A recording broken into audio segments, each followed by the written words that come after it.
September 1940. London burns. The docks are ablaze. Thousands flee through smoke-choked streets, and above it all, a distinctive sound fills the night sky, the deep, droning rhythm of twin engines that Londoners would come to know and fear.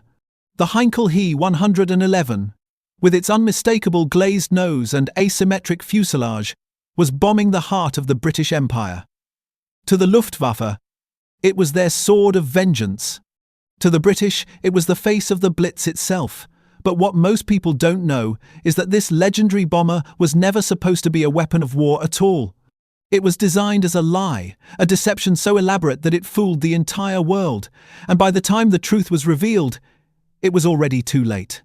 The story of the Heinkel He 111 doesn't begin with warfare, it begins with a treaty, a humiliation, and a nation desperate to reclaim its place among the great powers.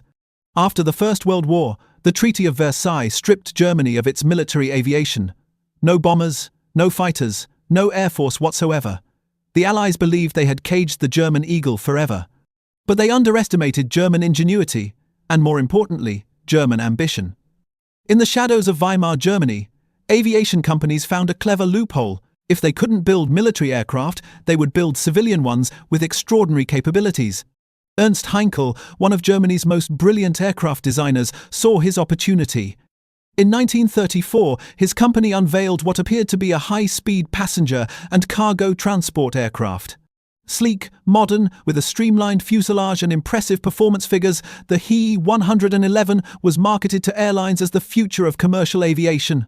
Lufthansa, Germany's national airline, even operated several versions on regular passenger routes. Journalists photographed smiling passengers boarding the elegant aircraft. Aviation magazines praised its speed and comfort.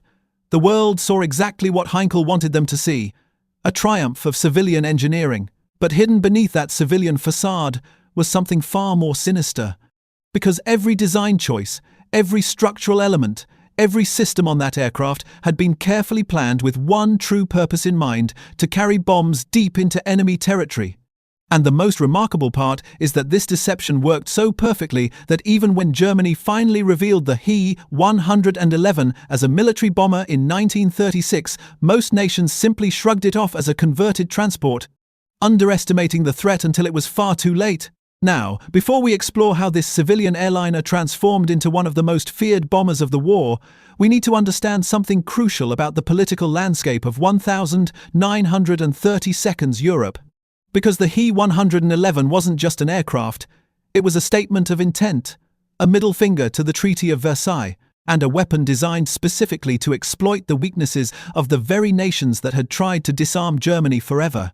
By 1933, Adolf Hitler had seized power in Germany, and one of his first priorities was rebuilding German air power. The clandestine rearmament that had been happening in secret could now accelerate openly. The He 111, already in development under its civilian cover, suddenly received unlimited funding and priority status.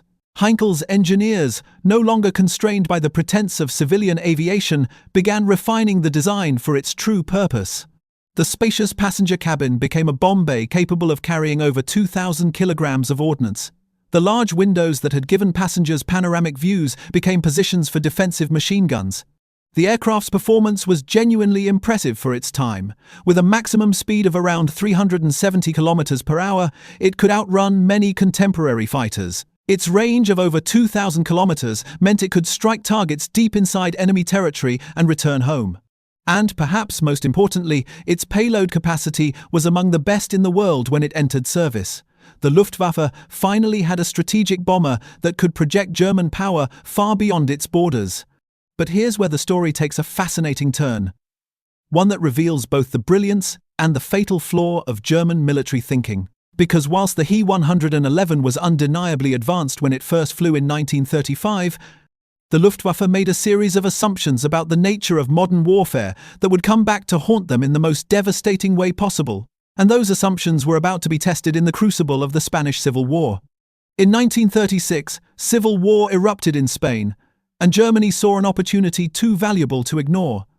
Franco's nationalist forces needed air support, and Hitler needed a testing ground for his new weapons.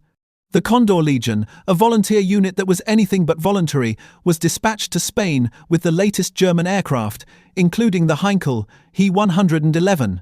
For the first time, this bomber would face real combat conditions, real anti-aircraft fire, and real enemy fighters. The results were both encouraging and deeply troubling, though the Luftwaffe only paid attention to half of that equation. The He 111 performed admirably in Spain. It could bomb Republican positions with relative impunity, its speed protecting it from the obsolete fighters the Republicans could field.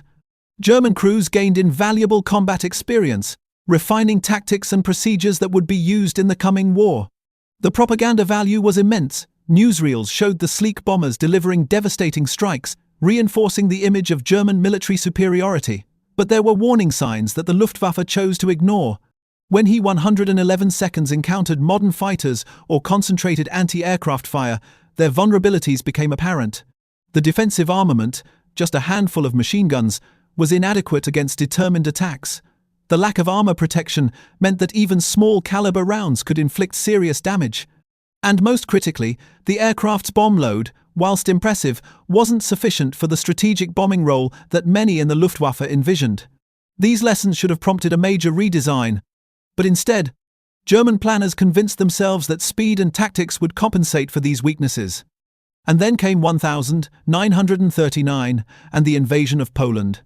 The He 111, now produced in substantial numbers, formed the backbone of the Luftwaffe's bomber force.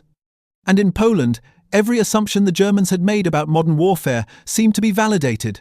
But what they didn't realize was that Poland wasn't a test of their bombers' capabilities, it was a false positive that would lead them into disaster. The Polish campaign was over in weeks. The He 111 bombed Polish cities, destroyed infrastructure, and supported ground forces with devastating effectiveness. Polish fighters, outnumbered and outclassed, could do little to stop the bombing raids. German planners looked at the results and saw confirmation of their doctrine. Fast, medium bombers operating with fighter escort could dominate the skies. They were so convinced of this that they cancelled development of 4-engine heavy bombers, believing them unnecessary. It was a decision that would prove catastrophic. Then came the campaign in France in 1940, and once again, the He 111 seemed unstoppable. French and British air defences, poorly coordinated and overwhelmed by the speed of the German advance, couldn't mount an effective response. The bomber crews returned home with tales of easy victories and minimal losses. The Luftwaffe's confidence reached its zenith. They had conquered Poland in weeks, France in months. Surely Britain, isolated and apparently defenceless, would be next. But Britain was different. Britain had radar, integrated air defense systems, and the most capable fighter aircraft in the world. And when the He 111 formations began crossing the English Channel in the summer of 1940, they were about to discover that all their previous victories had taught them absolutely nothing about what it took to win a strategic bombing campaign against a prepared and determined enemy. The Battle of Britain exposed every single weakness of the He 111 that the Spanish Civil War had hinted at, and the Polish and French campaigns had hidden. Hurricanes and Spitfires, directed by radar and ground controllers, tore into the bomber formations with a ferocity that shocked German crews. The He 111's defensive armament, adequate against obsolete Polish fighters, was pathetic against 8-gun British fighters attacking at high speed. Bombers fell from the sky in appalling numbers. Crews who had felt invincible weeks earlier now flew in terror, knowing that every mission over England might be their last. The Luftwaffe tried everything to protect their bombers. They assigned close fighter escorts, but the Messerschmitt Bf 109 seconds had barely enough range to reach London and had to turn back just when the bombers needed them most. They tried flying at higher altitudes, but this reduced bombing accuracy and made the aircraft easier targets for anti-aircraft fire. They even experimented with night bombing to avoid the fighters, which led directly to the Blitz. But whilst this terrorised British cities, it did nothing to achieve strategic objectives. The He 111, designed to win quick wars against unprepared enemies, was utterly unsuited for a prolonged strategic bombing campaign. Here's what makes this failure so significant. It wasn't just that the He 111 couldn't win the Battle of Britain. It was that the entire German approach to air power was fundamentally flawed. They had built a bomber designed for tactical support of ground forces then tried to use it for strategic bombing. They had prioritized speed over payload and protection, assuming their fighters could shield the bombers, then found that escort fighters couldn't stay with them over target. They had convinced themselves that willpower and aggression could substitute for proper planning and equipment. The He 111 didn't fail, German doctrine failed, and the He 111 simply exposed that failure for all to see. And yet, remarkably, the story of the He 111 was far from over. Because whilst it failed as a strategic bomber over Britain, it would find new roles, new theatres, and new ways to inflict devastation. The Eastern Front was about to open, and there, the He 111 would encounter an enemy even more desperate, even more determined, and even more willing to sacrifice everything to stop the German advance. Operation Barbarossa, the invasion of the Soviet Union in June 1941, represented a complete shift in the He 111's operational environment. Gone were the sophisticated air defences of Britain. Instead, bomber crews faced vast distances, primitive airfields, and an enemy that seemed to have an endless supply of aircraft and pilots, no matter how many were destroyed. The He 111 found itself in a war of attrition, flying multiple sorties per day, supporting ground forces that were pushing deeper and deeper into Soviet territory. In the early months, it seemed like Poland and France all over again. Soviet air defences were in chaos, their fighters obsolete or poorly coordinated. German bombers roamed almost at will, destroying Soviet airfields, bombing troop concentrations, and disrupting supply lines. The He 111 crews racked up impressive sortie counts, and once again, the bomber seemed to be proving its worth. But the Eastern Front had a way of devouring men and machines, and the He 111 was no exception. Winter came, and with it, a nightmare that German planners had never seriously considered. The He 111, designed for Western European conditions, struggled in temperatures that dropped to -30 degrees Celsius. Engines refused to start, hydraulic systems froze, and crews suffered from frostbite in unheated cockpits. The vast distances meant that bombers had to operate from forward airfields that were little more than frozen fields, where maintenance was primitive and supply lines constantly under threat. And the Soviets, far from being defeated, were learning, adapting, and building new aircraft at a pace that seemed impossible. By 1942, the He 111 was facing a Soviet Air Force that had modernized dramatically. The Yak-1, Yak-9, and La-5 fighters were fast, maneuverable, and flown by pilots who had learned hard lessons from the disasters of 1941. Soviet anti-aircraft defenses improved significantly, turning every bombing run into a gauntlet of fire. Losses mounted steadily, and the Luftwaffe found itself unable to replace experienced crews at the rate they were being lost. The He 111, which had seemed so advanced in 1940, was now an obsolescent design, being asked to perform miracles. Yet the aircraft soldiered on, adapting to roles its designers never imagined.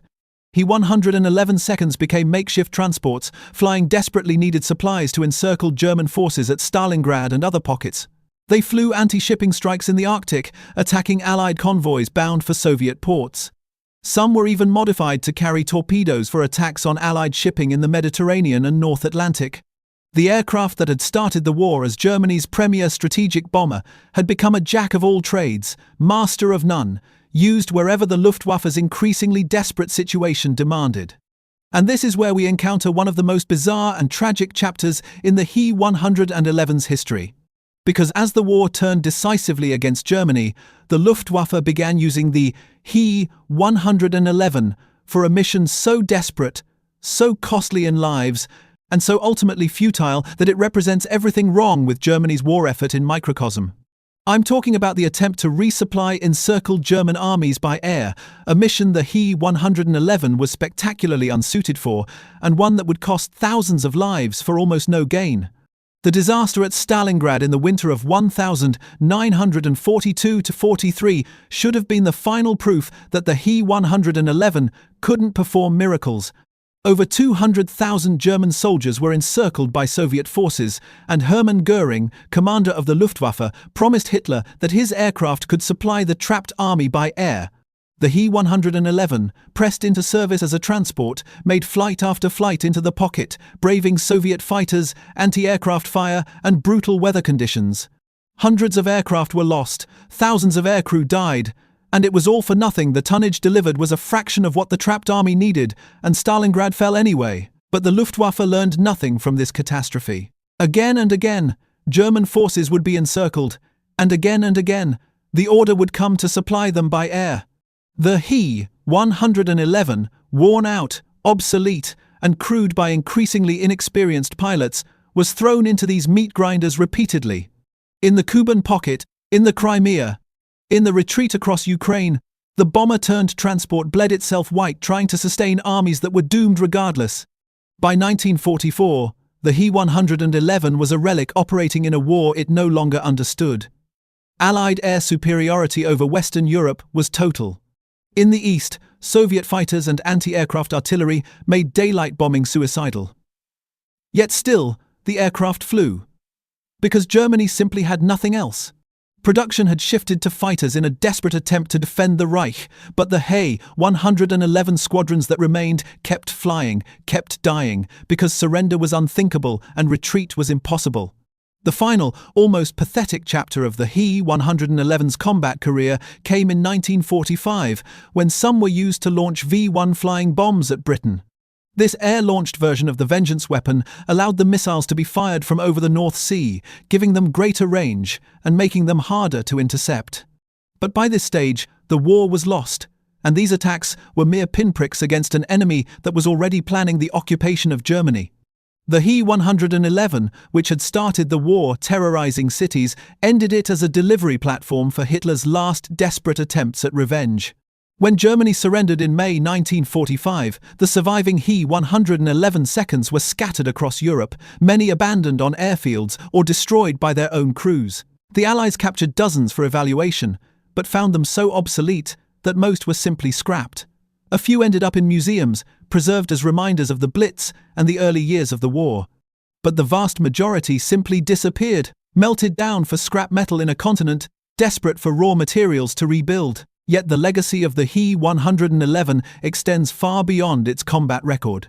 This aircraft represents a crucial lesson about the nature of warfare, technological development, and the danger of fighting the war you want rather than the war you have. The He 111 was designed for a specific type of conflict: short, sharp wars against unprepared enemies where tactical air power could deliver knockout blows before defenders could organize. And for that role, in 1936, it was brilliant. But warfare evolved faster than the aircraft could adapt, and the Luftwaffe's doctrine evolved not at all. The British and Americans learned from the He 111's failures. They saw that strategic bombing required heavy aircraft with massive payload capacity, strong defensive armament, and the ability to absorb punishment. They built the Lancaster, the B-17, the B-24 aircraft that could carry 10 times the bomb load of an He 111, fly higher, and survive encounters that would destroy German bombers. They understood that control of the air required not just good aircraft, but an integrated system of radar, communications, training, and logistics. The Germans had none of this, and the He 111 paid the price. There's also a broader lesson about technological complacency. In 1936, the He 111 was genuinely advanced. By 1940, it was adequate. By 1942, it was obsolescent. By 1944, it was a death trap. Yet Germany kept using it, kept sending crews to die in it, because they had never developed a proper replacement. The four-engine heavy bomber program, cancelled in 1937 because the He 111 seemed sufficient, was never revived. German industry, stretched impossibly thin, focused on fighters to defend the Reich, leaving bomber crews to make do with outdated equipment. It's a cautionary tale about the cost of short-term thinking in long-term warfare. And finally, there's the human dimension. Thousands of German aircrew flew the He 111 into combat. Many never returned. They flew because they had orders, because they believed in their country, because they had no choice. Their bravery was real, even if the cause they served was monstrous. The He 111 crews who bombed Warsaw, Rotterdam, and London killed thousands of civilians. They were instruments of terror, whether they believed it or not. But they were also young men, many barely out of their teens, thrown into a war machine that consumed them without hesitation. Today, only a handful of He-111 seconds survive in museums. Visitors see the glazed nose, the slim fuselage, the twin engines, and might even find it elegant in a brutal sort of way. They read the plaques about the Battle of Britain and the Blitz, but what they can't see is the desperation, the fear, the waste of human potential that this aircraft represents. Every bomber represents someone's decision that destroying things from the air is worth the cost in lives, both the lives of those being bombed and the lives of those doing the bombing. The Heinkel He 111 was never truly a legendary bomber in the sense of being exceptional or revolutionary. It was legendary because it was there at the Blitz, at Stalingrad, across the entire span of the European war.